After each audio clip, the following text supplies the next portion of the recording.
All right, party people.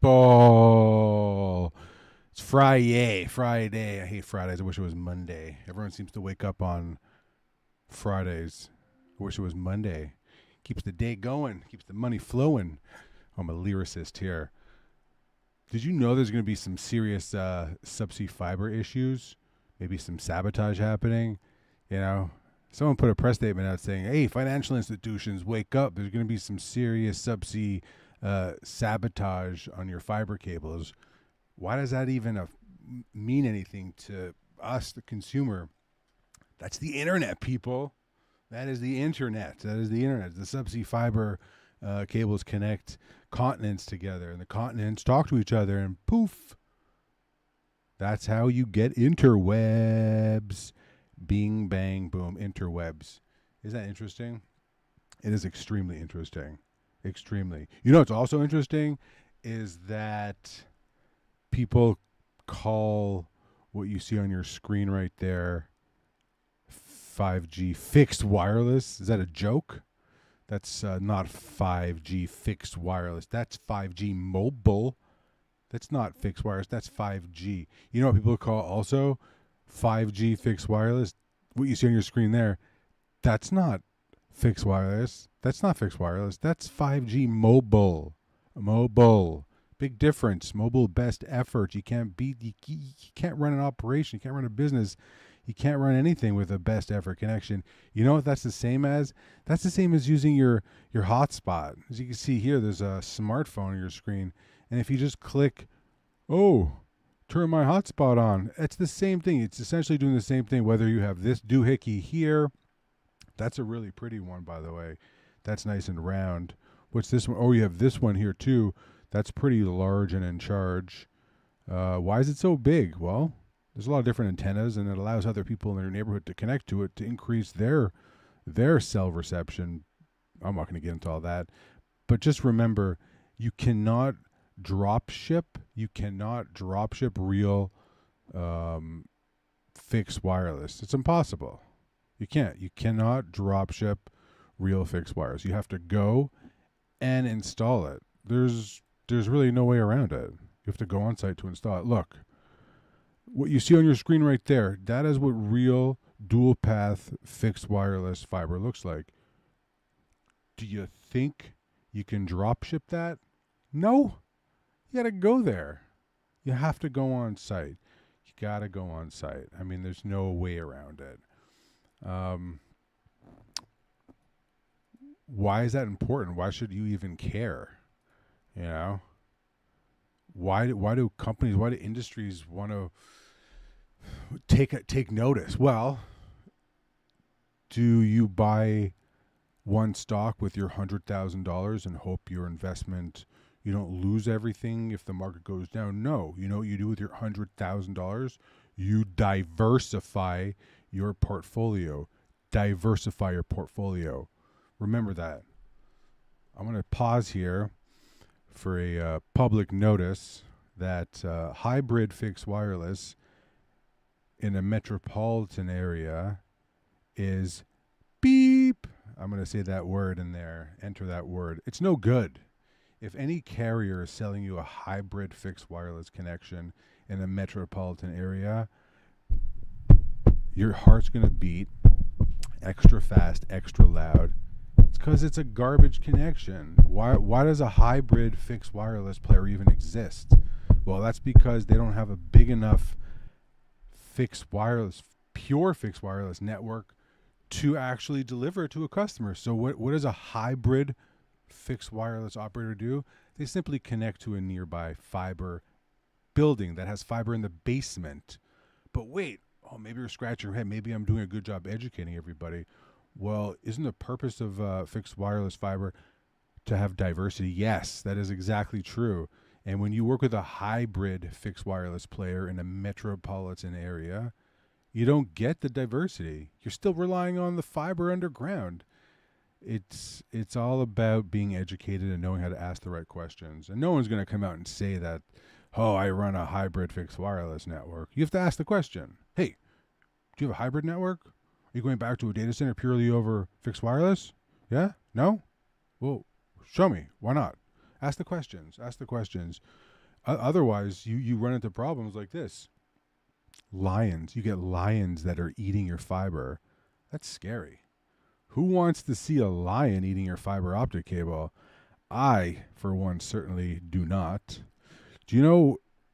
Do you know what's also nuts? Is that people still tell me that they have redundant fibers and they're covered. They have a different point of entry into their building. It goes back on a different avenue, going to a central vault. And I was like, what happens if there's a flood?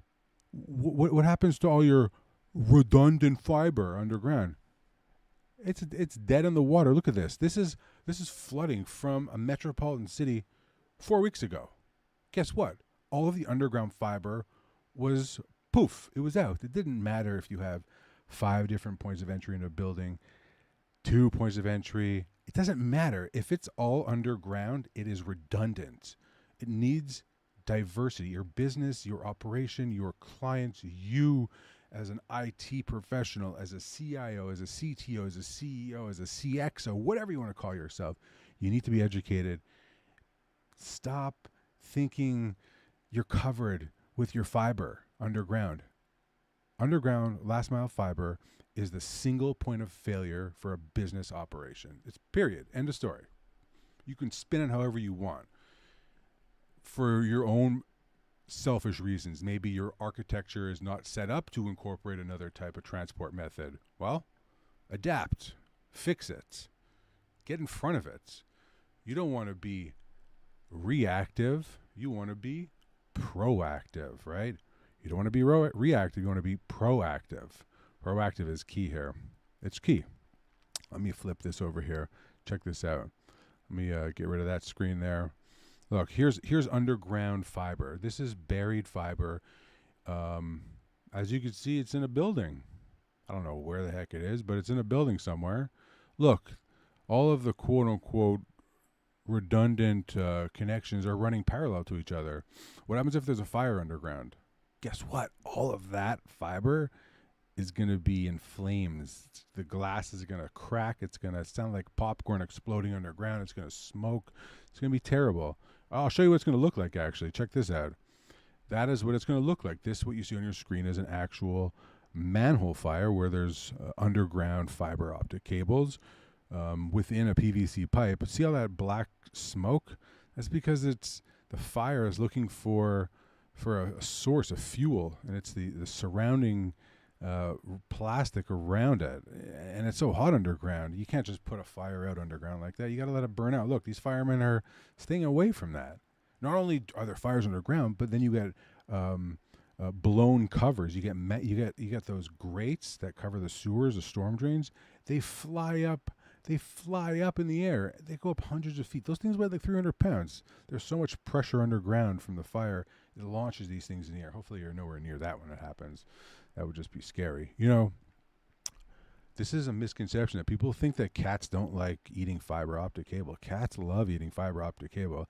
It does something for their gums, It's like using a laser pointer on a cat, it drives them crazy and then they stop. The same thing with the fiber optic cables. They like the glass and they chew it a certain way. They chew the outer end. And, obviously, cats don't like to eat fiber. This is a hypothetical, obviously. Come on, people. Hypothetical. But seriously, you can drop ship what you see on your screen. Don't be confused. Don't be misled by carriers, your traditional carriers like your Verizons, T-Mobiles, AT&T, selling these things. These are okay. This is by no means fixed wireless. This is a 5G connection, an LTE connection that's going to actually plug into your home internet. It's going to plug into your home internet connection and broadcast some LTE or 5G signal from that little device. But guess what's powering that device? Your home internet connection is powering that. Let that sink in for a second. And the same is to be said for this thing right here. Your home internet connection plugs into it. And then there's antennas inside that allow mobile devices to connect to that device. But maybe you're asking yourself, wait a second. If I'm plugging my internet connection in to that device and people in my neighborhood are able to connect to that device because I have it in my window, is that mobile company paying me for my bandwidth? No, they're not paying you for your bandwidth, people. They're not. The real crux is, in order to deliver big speeds over cellular networks, you need to be close to the endpoint devices. And that's always going to be best effort, you know? You guys, does everyone remember all the hype about 5G, how we were going to be able to do telemedicine in real time and robotics and all this stuff? Where did all that noise go? Does anyone remember that? I remember there was a huge push for it. What happened to that? Is that it? Does that work still? Are we doing robotic remote surgeries using 5G technology?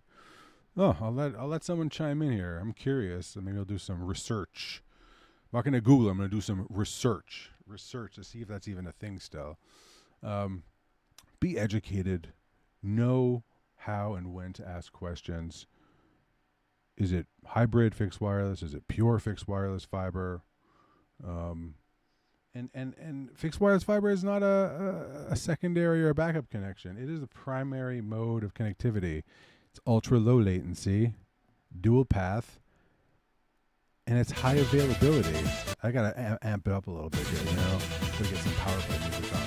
It is Friday, but Friday is a great day. So I'm gonna leave it up. I forgot to do our dial-up. I forgot to have our dial-in.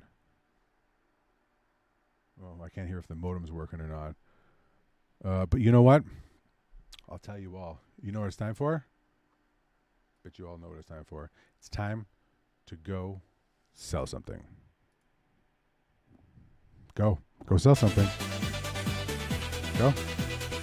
Get out of here. Get out of here.